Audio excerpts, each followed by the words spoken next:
इस साल 2025 में 14 मार्च को रंगों वाली होली मनाई जाएगी। हिंदू धर्म में कई त्योहार है जिसका लोगों कई महीने पहले से ही बेसब्री से इंतजार होता है।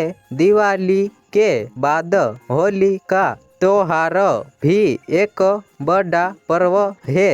इससे देश भर में लोग रंगों के त्योहार होली को 2 दिन तक सेलिब्रेट किया जाता है। छोटी होली जिसे होलिका दहन करते हैं और दूसरे दिन बड़ी होली जिसे होली धूलेटी 2025 भी कहा जाता है।